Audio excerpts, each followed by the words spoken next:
Hey there and welcome back. In this chapter, we'll talk about improving and scaling your community. Now, if we just showed you a bunch of tactics here and walked away, we'd be doing you a disservice. The best ideas for growing your community won't come from us, it'll come from directly listening to your members and measuring your community's engagement. When it comes to listening, the goal here isn't really to just be a fly on the wall and deduce a direction. You can be an observer and trust your intuition here to get started, but what we really want to do is engage your members with questions and surveys to learn what would have kept them in early on and what will help them stay as active members. You can do this several ways.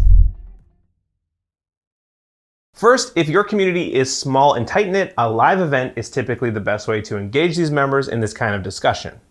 You could host a live online or Zoom meeting and ask members what they liked most, least, and what kind of suggestions they'll have for your community. Alternatively, you could just ask the community by posting your question and linking to it in an email to all members. Second, if your community is larger, you might want to employ the use of a survey tool, of which we'll link a few of our favorites below this lesson. With a survey tool, you can poll members with several questions, but what we find works best is if you start off by asking if members would want to refer a friend or a colleague to your community based on their experience there. This question is sometimes called an NPS or Net Promoter question and will help you sort your feedback by people who loved your community, i.e. the promoters, felt neither strong, good, or bad feelings about it, i.e. the neutral members, and those who weren't satisfied with their experience here, i.e. the detractors. We'll link more details about how this works below this lesson. Separating feedback this way helps you easily understand what you can do to make those that enjoy being a part of your community even happier and what to double down on. You're also able to understand what you can do to improve the experience for those that didn't find the community valuable as well.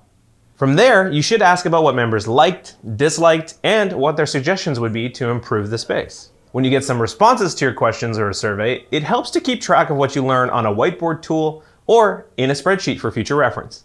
We'll link a couple of those tools below this lesson as well. It's important to remember though that just posting in the community can earn you some responses, but to really get to know your community, you'll want to distribute the survey via email too if possible, or by another means that grabs your members' attention. To help you here, we've also linked a few resources that'll get you started with listening to your community down below.